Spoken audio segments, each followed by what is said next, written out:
Prepare for a scare. It's the Midnight Macabre Podcast.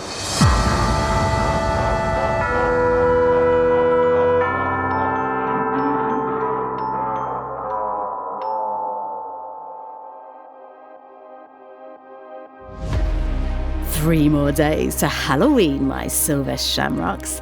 Thank you for joining me for another very special live episode of the Midnight Macabre Podcast. I am your sleep-deprived guide to the other side, Laura Lambton, and I'm here with another helping of the suffering which is said to have occurred in the history of the Old Mill and the surrounding area here in Bramshire.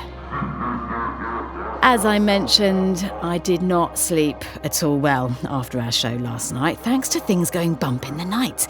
Now, before you all start your messages to tell me I've lost my edge, you'll be glad to know that I'm still very much your number one scream queen, and that, like all good horror heroines, my first reaction to being woken by bumps, bangs, whistles and whines in the night was, of course, to get up and investigate myself.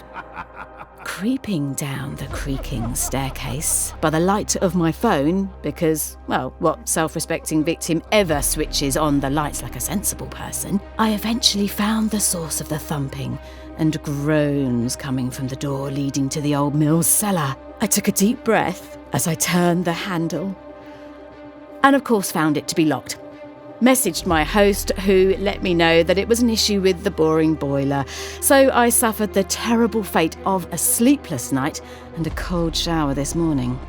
But before your thoughts turn to a frozen and bedraggled Laura crawling out of your phones in 7 days to murder you for your part in sending me to my icy doom up north, I'm happy to share that. Thankfully, after what has been a solid day of more clanging and banging down in a basement, we're back in business. In fact, as the rather statuesque and eerily stoic plumber told me as he was leaving, all is ready. So I'll be slipping into something warm and cosy after I'm done giving you all a few chills.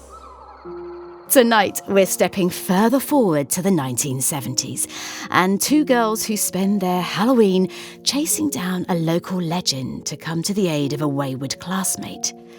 Based on original police reports and witness statements by Mike Garley and performed by Alexandra Elroy, tonight's story: The Ritual of Old Mill Lane.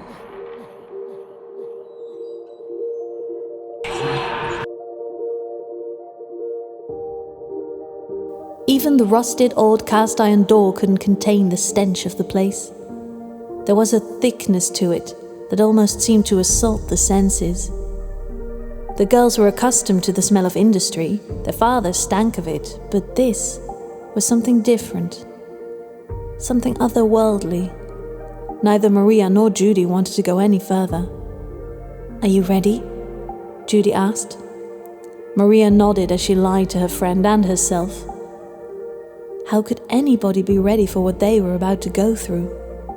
Begrudgingly, Maria pulled her hood over her head to hide her fire-red hair from view. The note had been very specific about that.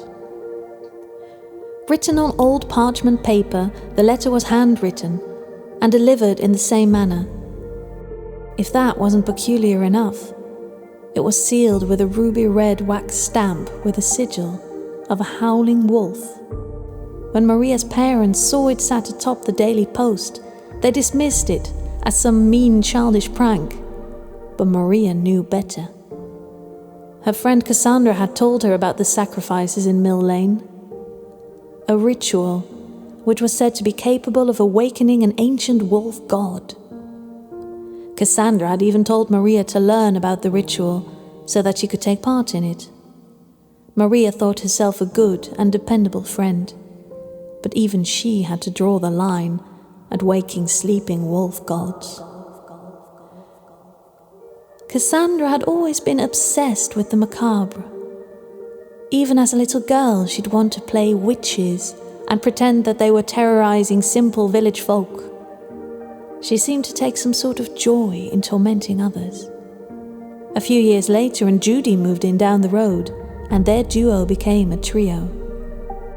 Although the three of them were close, it was clearly Maria who was the glue that held the group together. Cassandra and Judy would rarely spend time without her there. As they got older, Cassandra's obsession grew. She would hunt out anything even slightly connected with the occult. She even said that she could feel when something or somewhere wasn't right. Of all the places they'd ever been, there was nowhere she felt that off feeling more than at the rusted old cast iron door of the old abandoned warehouse on the outskirts of town. The building was within walking distance of the mill. It had originally been a textile factory, before getting repurposed to house leather workers and sack makers, before finally falling into disrepair after the Great War. Cassandra would often trek across town to the building just to sit against the rusted old cast iron door, a door that had been locked shut since the building closed down all those years ago. At least it was, until tonight.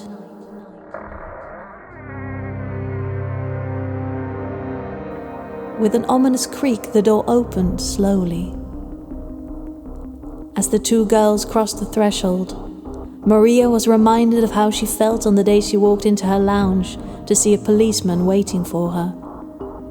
She could tell by the look on his face that something was wrong. The policeman explained Cassandra's plight to her, but there was a strange air of finality in the manner in which he told her. He didn't say that Cassandra was missing. He said that she was gone. That was 2 months ago. Maria felt a cold grip on her hand as she entered the old building. She knew it was Judy, but she didn't want to admit to herself that she was spooked enough to need to check. Much to her relief, Judy let go of her hand and headed to investigate one of the wooden workbenches. Running her finger across it, she picked up a thick layer of dust, which she promptly showed Maria as if to prove that they were alone. Judy felt something shatter underfoot with a squelch. Almost too scared to look, she lifted her foot.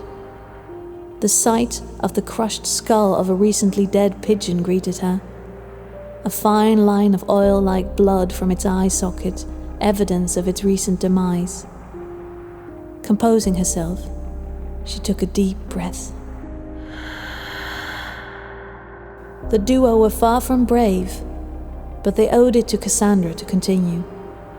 They had stopped truly being a trio long before Cassandra's disappearance. It was when her obsession seemingly consumed her every waking thought. Judy and Maria would want to go to roller discos, the cinema, or even the arcade, but Cassandra would always make up some excuse why she couldn't go. It wasn't long until they drifted apart and stopped inviting Cassandra out at all. There were only so many knockbacks their pride could take. "Judy," Maria said in a hushed tone as she pointed towards a flickering orange light in the darkness of a corridor. "There." The orange spread and grew as the girls watched on. They hoped it was a trick of the light, but slow, methodical footsteps on the cobblestone floor made it clear that that wasn't the case. The letter was right. Come to the rusted old cast-iron door on the first full moon of October in robes of black and brown. With a sacrifice of fire, the 13 will awaken the wolf god. They'll howl, you'll howl, and finally, with the ritual complete, and through razor-sharp teeth, he'll howl too.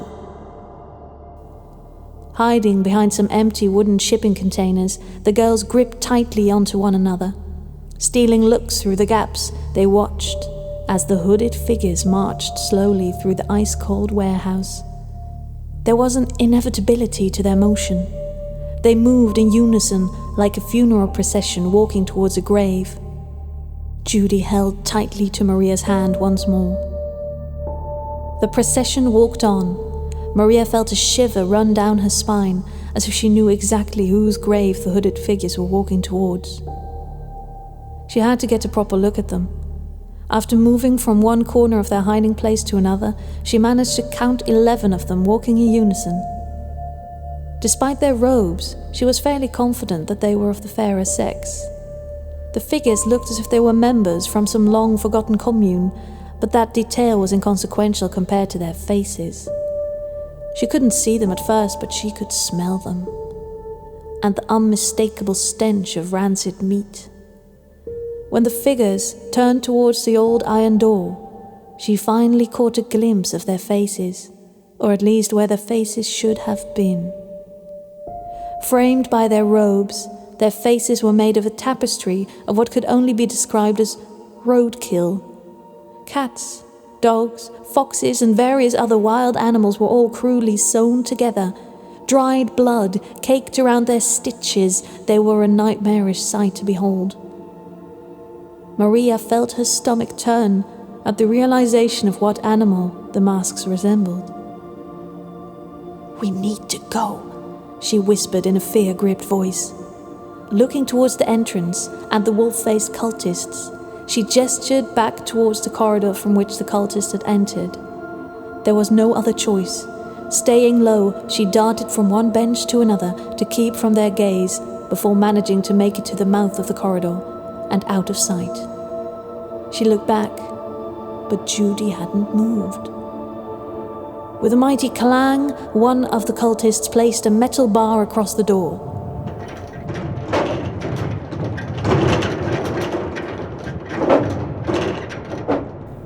"What are they doing?" Judy mouthed. "They're locking it." Maria called over in a hushed voice. "Quickly!" Maria called over to her once more. This time Judy listened. But Judy wasn't the only one who listened. Hearing a squelch underfoot, one of the cultists bent down to examine the remains of a dead bird. Without a word spoken, the other cultists scattered like bugs scurrying from an overturned rock, or like a pack of wolves hunting its prey. "Don't scream," a familiar voice whispered as a hand clasped over Maria's mouth. The night had been full of little mysteries, but Maria didn't even have to turn around to know who was behind her. Cassandra's husky voice was unmistakable. Maria span around to embrace her friend. She had so many questions, but there would be no time for them to get reacquainted just yet. Judy's scream saw to that. Judy stood with her hands out as she tried to plead with the hooded figures. "Please, I'm just looking for my friend." The cultist ignored her words and pulled her hood down, allowing them to examine her face. Judy's plea was answered by the hooded figure gently touching her clothes with the tip of the torch. The delicacy of the contact betrayed the damage as the flame erupted from her clothes and engulfed her body. She screamed out in pain and flapped wildly as the flames devoured her. Her screams melted away into a deafening screech as she crashed from one workbench into another before finally buckling and falling to the floor. The hooded figures stood around her corpse, studying it as if it were the last embers of a dying campfire. Maria tried to scream again, but luckily Cassandra was there once more to hold her mouth tightly. The two girls watched in silence as their friend's corpse crackled and popped, the smell of her burning flesh curdling in the air. Maria felt almost sick as she watched, but what sickened her more is what she felt behind her. She turned as she tried to disprove her worst fear, but she couldn't. From ear to ear, Cassandra smiled as she savored Judy's fate. Her love of the macabre etched into her face. "In fire he will be reborn," Cassandra said, before pushing Maria onto the cold floor in front of the remnants of her friend.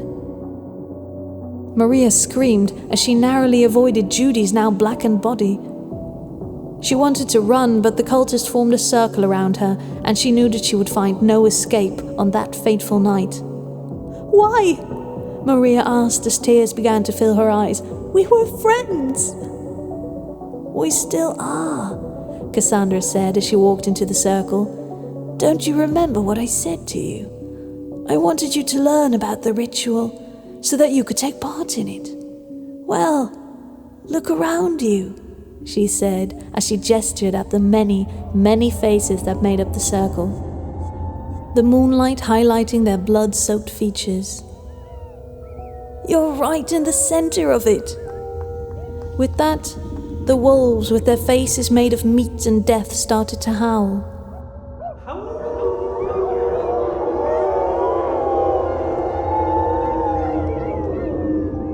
Maria tried to fight against the stench and the heat, but her senses felt overwhelmed. Everything she had seen and heard and smelt, she wanted to be sick. Cassandra smiled before adding her howl to the other 11 as they tried to welcome back the wolf god. Maria wanted to fight it. She wanted to scream for help, but the night had taken its toll, and when she eventually opened her mouth, it was something else that left her lips.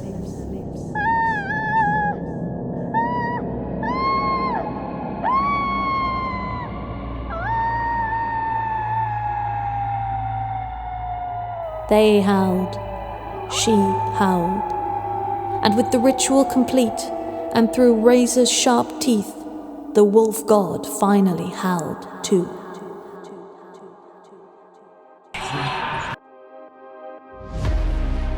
Now, I appreciate I'm preaching to the choir here, but if you don't know which of your group is most likely to sell out her friends for ritual sacrifice, take a moment to reflect on the fact it's probably you. You can't feel too bad for Maria, though. I mean, she's got eternal youth, raw power, and all the teenagers you can eat. Sounds like an attractive deal to me. I've signed some pretty mortifying sponsorship deals for less. Maybe I will see if the Order of the Wolf God are still inducting new members via Zoom. Thank you once again, of course, to our ravenous hordes of supporters who have brought me out here, because hearing these stories in and around the place they're said to have actually taken place has been so spooky. I'm in horror fan heaven. Especially now the hot water is restored, you should definitely book your own chilling escape here just as soon as you can. That's assuming I agree to leave, that is. Until tomorrow, sleep fright and pleasant screams.